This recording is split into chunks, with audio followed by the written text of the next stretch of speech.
नमस्कार। श्रीमती मोहरी देवी तापड़िया कन्या महाविद्यालय जसवंतगढ़ के इस यूट्यूब चैनल पर मैं प्रवक्ता हनुमान मल शर्मा आप सभी विद्यार्थियों का हार्दिक स्वागत और अभिनंदन करता हूं।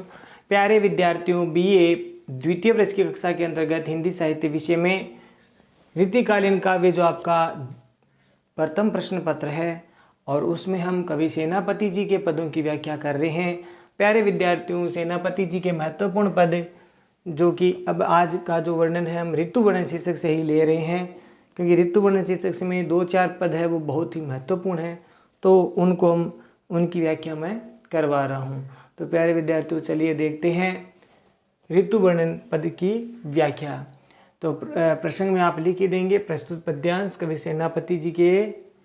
सेनापति जी द्वारा रचित ऋतु वर्णन शीर्षक काव्यांश से लिया गया है।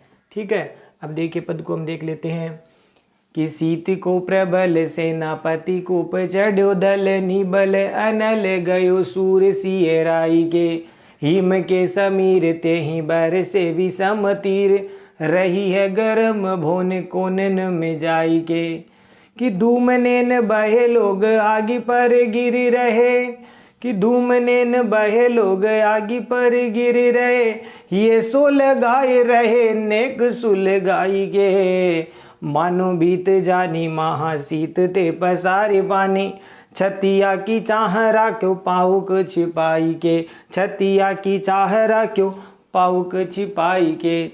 तो प्यारे विद्यार्थियों, इस पद में कवि सेनापति जी ने शिशिर ऋतु का वर्णन किया है। शिशिर ऋतु का वर्णन किया गया है और शिशिर जो ऋतु है वो शीत की सर्दी की ऋतु है और इसमें किस प्रकार से सर्दी है वो लोगों को प्रभावित करती है और जो यहाँ पर एक तरह से सर्दी की ऋतु का अतिशयोक्तिपूर्ण वर्णन भी किया गया है। बड़ा विचित्र वर्णन है, तो चलिए देखते हैं। तो ये आपको प्रसंग में आप लिख देना, ठीक है। प्रस्तुत पद्यांश कवि सेनापति द्वारा रचित ऋतु वर्णन काव्यांश से लिया गया और इसमें शिशु ऋतु का वर्णन है वो किया गया है। चलिए प्यारे विद्यार्थियों, अब इसको हम देख लेते हैं। थोड़े से शब्दार्थ है, कठिन शब्दार्थ उनको देखते हैं। शीत का अर्थ शीतल है, ठंडा। प्रबल मने भयंकर, अत्यधिक। सेनापति कोपी मने प्रकोप या क्रोध। चढ़्यो मने चढ़ा आ रहा है। दल का मतलब यहाँ पर दल बदल के साथ, दल बल के साथ अर्थात सेना के साथ। यहाँ पर भी जैसे बसंत ऋतु को एक राजा की तरह उपमित करके उसको सेना के सहित वो पेड़ पौधों को सेना माना है, ऐसे ही यहाँ पर शीत ऋतु को भी बड़ा क्रोध करके शीत ऋतु है वो अपने दल बल के साथ दल बल के साथ है वो लोगों पर प्रहार कर रहा है, कोप कर रहा है। निबल का अर्थ होता है कमजोर, निर्बल या कमजोर। अनल का मतलब आग। गयो मैंने गया। सूर मैंने सूर्य, सियराई का मतलब शीतल या ठंडा, के मैंने हो गया है। देखो, हिम के मतलब बर्फ से भरी या बर्फीली।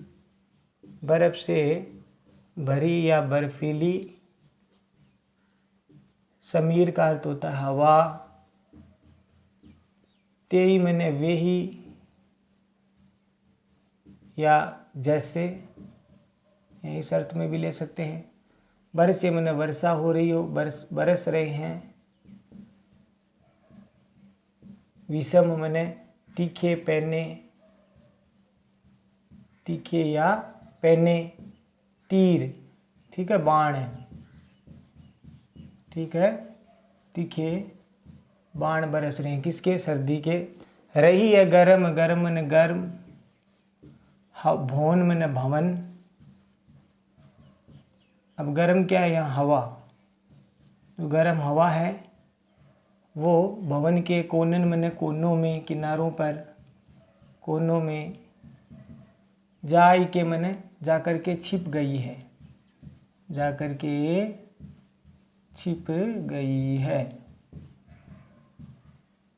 ये इसका हो गया अर्थ। और धूम ने न बहे, धूम मैंने धुआं। नैन मन नेत्र, बहे मन बहते हैं, आंखों से आंसू बहते हैं, पानी बहता है। लोग आग पर गिर रहे, लोग आग पर गिर पड़ रहे हैं, गिर रहे हैं। और ये मन हृदय या छाती, सो मन से, लगाए मन लगाकर या लगा रहे हैं, नेक मन उचित प्रकार से या ठीक प्रकार से, सुलगाए मन सुलगाना,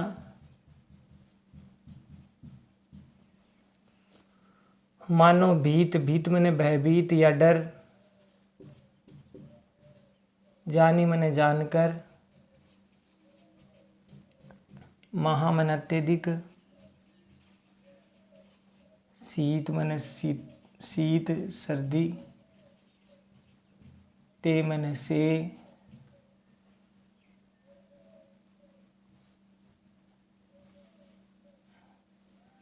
पसारी पानी मन हाथ फैलाकर, हाथ फैलाकर, पसारी पानी का अर्थ हो गया।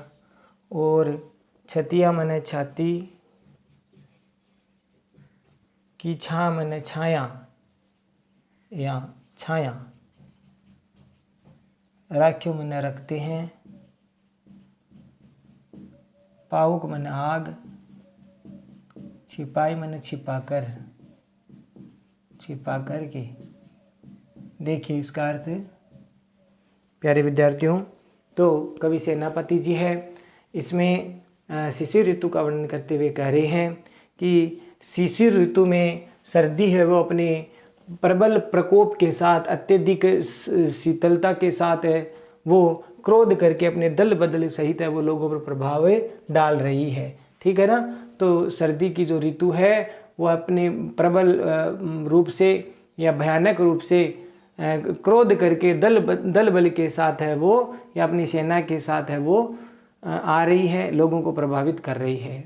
और ऐसे में अत्यधिक सर्दी के कारण, अत्यधिक शीत ऋतु में अत्यधिक शीत के कारण, सर्दी के कारण निबल अनल अर्थात अग्नि भी कमज़ोर पड़ गई है, कि आग भी सर्दी से डर गई है और वह भी क्या हो गई है, कमज़ोर पड़ गई है। निबल अनल, तो यहाँ पर विचित्र बात कही है कि निबल अनल यानी आग भी कमज़ोर पड़ गई है। गयो सूर सिय राई के, और जो है आग तो कमज़ोर पड़ गई है, ठंडी पड़ गई है, और सर्दी ऋतु शीत की ऋतु में सूर्य भी क्या है, सूर्य मने सूर्य, सूर्य भी शीतल हो गया है, ठंडा हो गया है, सूर्य भी ठंडा हो गया है।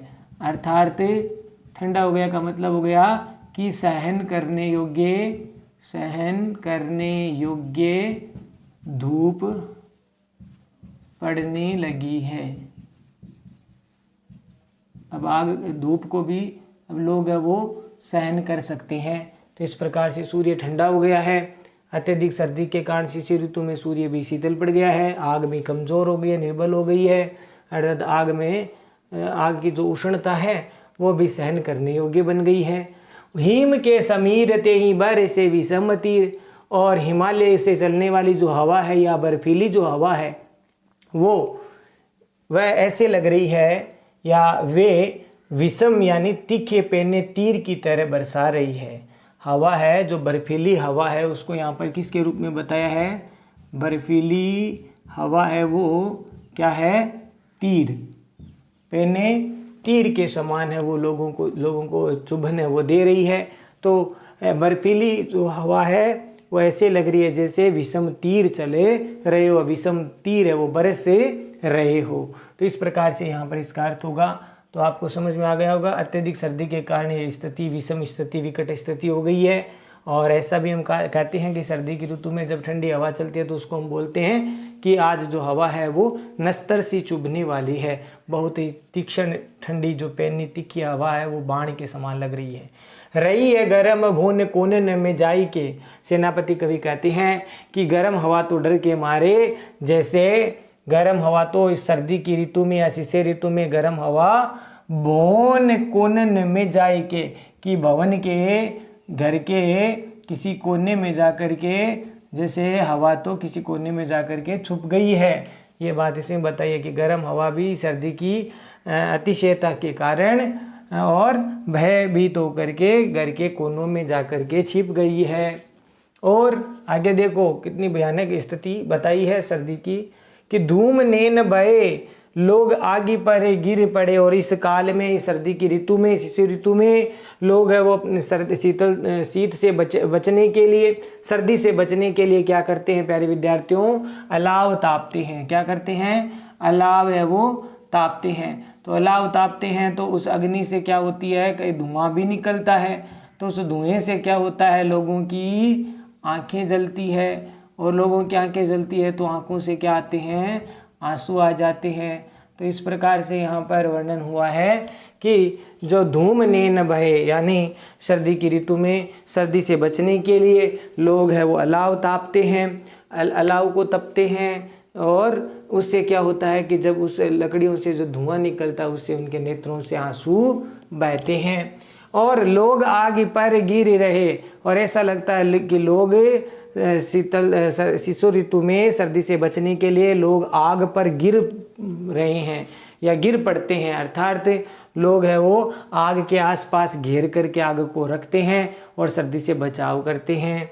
और ये सो लगाए रहे नेक सुल गाय के, और ऐसा लगता है जैसे कि वह आग को अपने हृदय से लगाई करके ठीक प्रकार से सुलगा करके या निरंतर उसको सुलगा करके रखते हैं, लगातार उसको सुलगा करके जला करके रखते हैं, जला कर रखते हैं। कौन करते हैं, सर्दी में सर्दी से बचाव करने के लिए लोग है वह आग को ऐसा लगता है जैसे अपने हृदय से छाती से लगा करके उसको निरंतर जला करके रखते हैं। मानो बीत जानी महाशीत ते पसारी पानी, अर्थात वह निरंतर वो आग जला करके अपने हृदय को या अपनी छाती को तपाते रहते हैं।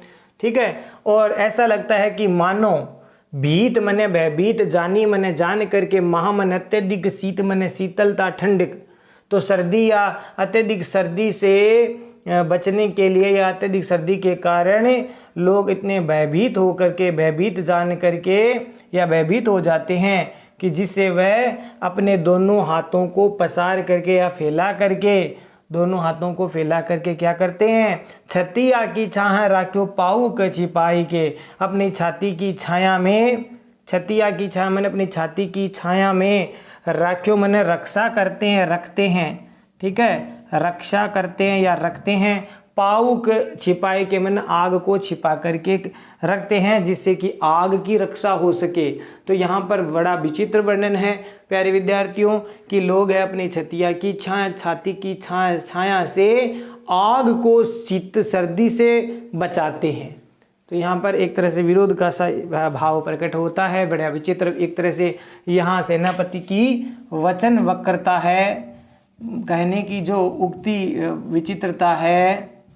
ठीक है, बात कहने का बड़ा अच्छा ढंग है, विचित्रता है।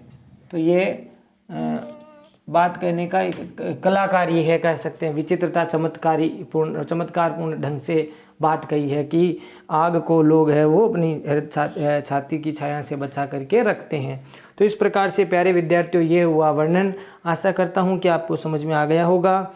और विशेष वाले पॉइंट में आपको लिखना है कि शिशिर ऋतु की जो प्राकृतिक वातावरण है उसका स्वाभाविक चित्रण किया गया है। साथ ही साथ इसमें प्यारे विद्यार्थियों एक तरह से कुछ ऊहात्मक या द्वंद्वात्मक चित्रण भी किया गया है कि लोगों की किस प्रकार से मनस्थिति हो जाती है।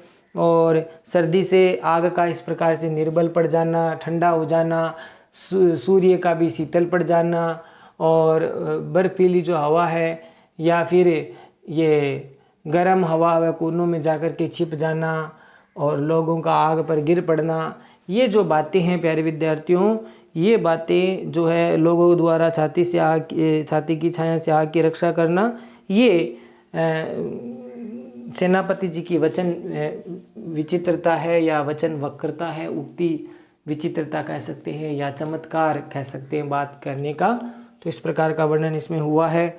अलंकारों की बात करें तो प्यारे विद्यार्थियों इसमें यहाँ लिख रहा हूँ मैं,